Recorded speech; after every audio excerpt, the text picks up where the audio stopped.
Welcome back to the channel. Today we're going to be looking at footwork in the golf swing with a focus on how good footwork facilitates the lead hip getting up and open through impact.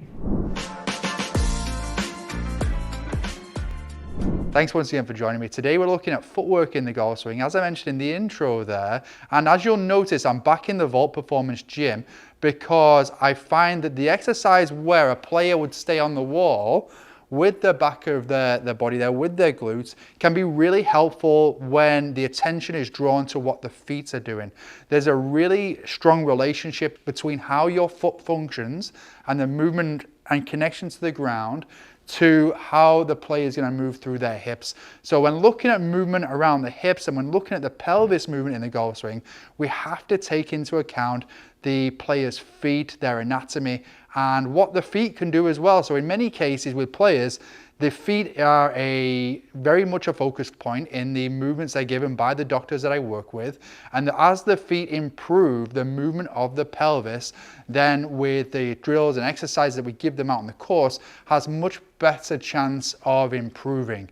Okay, so today let's just quickly review the exercise I will often give to players to help build awareness around movement of the pelvis. So if we take our setup position just about an inch from the wall and put your arms across the chest there. In the backswing, we're looking to starting the rotation with the upper body, moving down into the lower body. We're going to get the back of the right glute on the wall by the top of the backswing. And then from there, we're going to make a 1-inch slide. Okay, so I'm just making that little slide there. While I'm doing it, I'm keeping my upper body away from the target.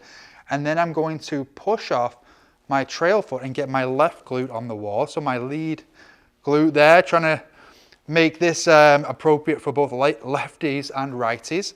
So we're going to get the lead glute on the wall there by pushing off the trail foot. And then from there, finally, we're going to push off the trail foot, come off the wall into a nice balanced finish there.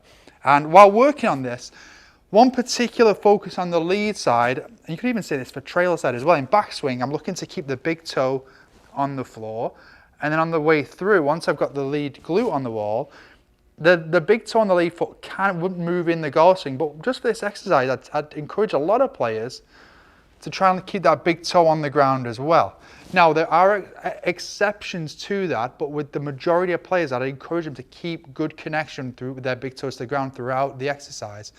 Okay, so how can this help with the feet? And I've already referenced there some feedback with the feet there with the big toe. So simply, you'll notice I've got shoes off, that just to because there's so many receptors and opportunity to feel through the ground there with the shoes off. And so if I go through that motion there into backswing, the sensation I'm feeling there is definitely keeping that big toe in the ground, allows me to feel more through the glute there. You'll notice my right knee for me is straightening a little to help me to get the glute on the wall. And then as I move into downswing, and this is the key point for the topic today, is from here, it feels as though I'm pushing down the first metatarsal into my big toe.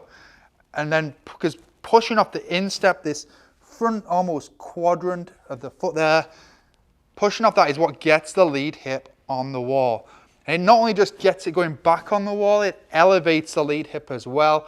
So in the downswing, we're seeing that lead hip elevate with very powerful players.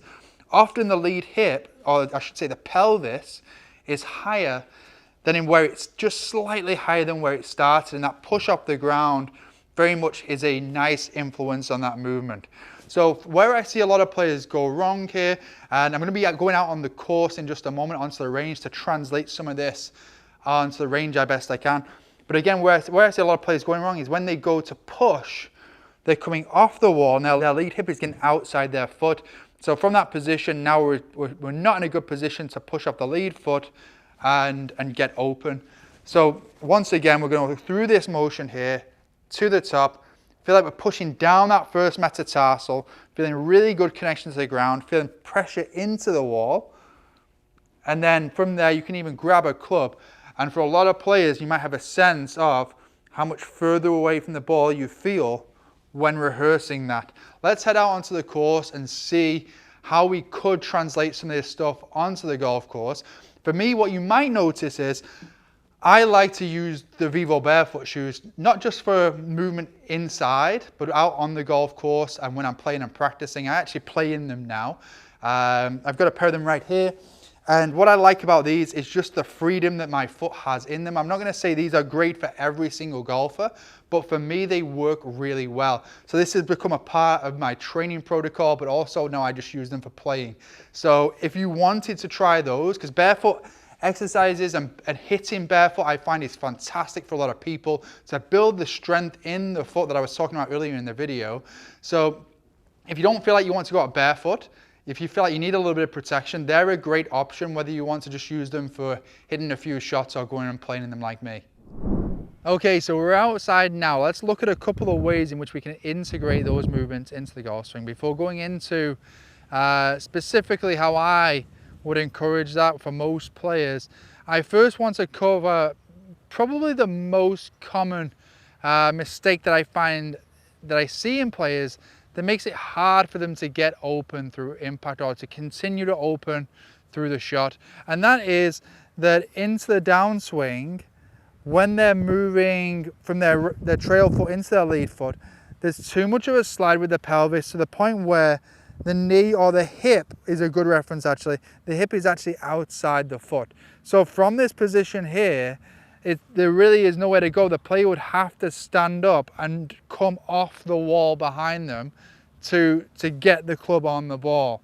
So essentially, if that's you and you got too much slide there, then you may want to feel as though that sensation of sliding 1 inch forward, you might want to feel as though you don't do that at all.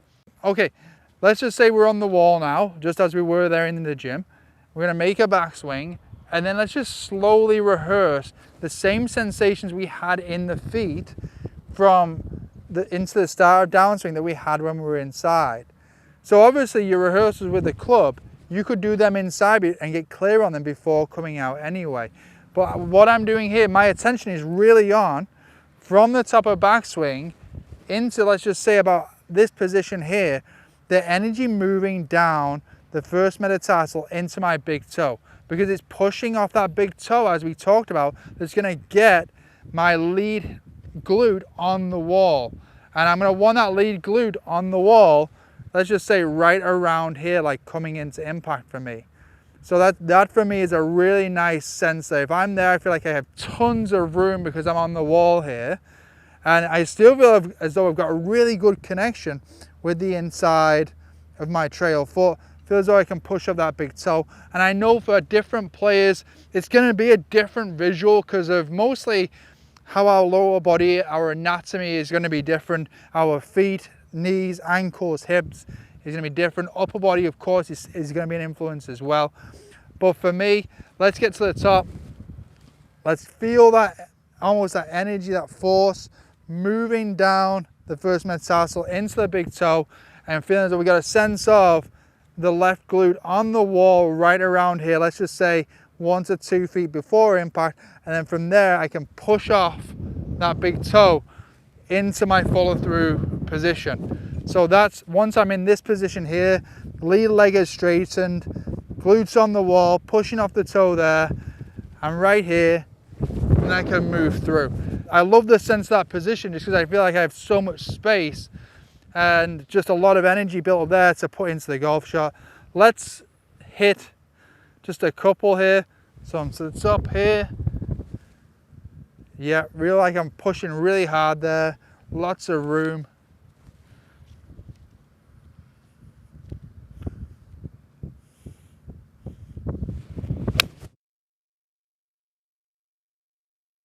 Nice there. I felt like I could have got more open on that one. Let's try another one. Really trying to feel as though if I get here, one thing that ties into it is, well, it feels as though my belt buckle is so far away from the ball when I do a good job here. Like I'm really getting a sense of pushing off that right toe, creating a lot of room by staying on the wall.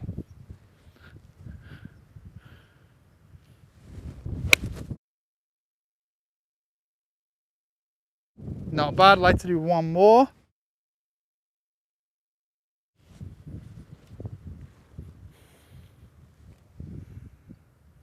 Yeah, lay it right there. Such a good feeling.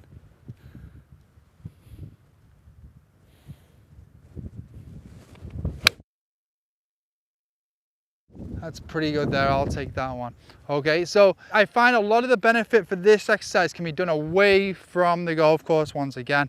And then once you're out there, I mentioned there the sensation, the belt buckle being away from the ball, really simple way to try and work on that there. Starting with smaller swings can be really helpful as well.